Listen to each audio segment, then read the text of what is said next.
Good morning. Welcome to a beautiful Friday morning.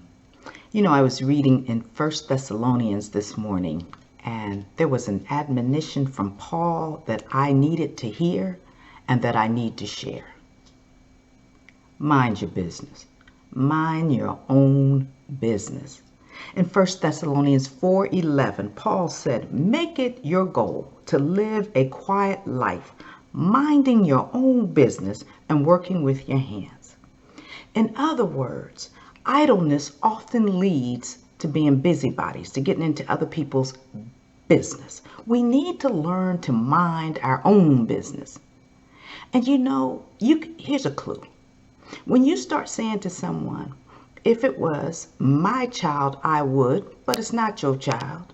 If it was my husband, I'd handle it this way, but it's not your husband. Mind your own business. Stay in your own lane. Don't we each have enough stuff in our lives to keep us busy in our own lives? Mind your business. It's a wonderful admonition, and it cuts down on strife. It cuts down on bitterness.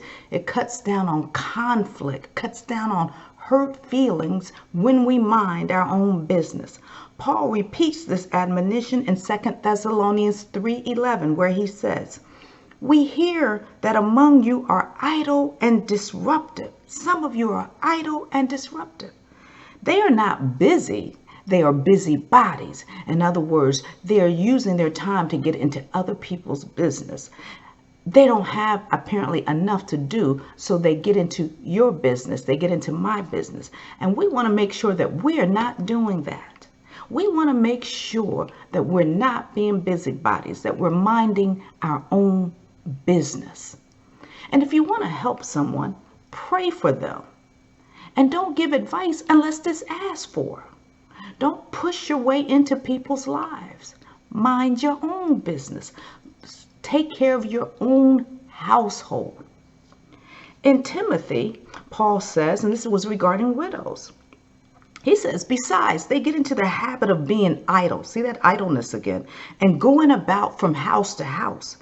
And not only do they become idlers, but they also become busybodies who talk nonsense, saying things they ought not to. See, when we get into other people's business, we start talking about things that we really don't know about. We start giving advice that was not asked for. And then we start, as he says, you start talking nonsense. You don't know that other people's story. You don't know why that person made the decision they did. If you love them, if you love me, let us mind our own business. Let us stay in our own lane. Now, if someone comes to you for advice, that's different. If you've been through something I've been through and you want to offer advice because you've been there, done that, that's different. But if you're just offering your opinion, if you're just all up into my business, mind yours and I'll mind mine. What a wonderful admonition from Paul. Let us mind our own business. Let me end with this. This is from Proverbs 12, verse 23, and this is the New Living Translation. So it might sound a little rough, but it gets the point. Watch your tongue and keep your mouth shut, and you will stay out of trouble. Saints, let's mind our own business. Have a blessed day.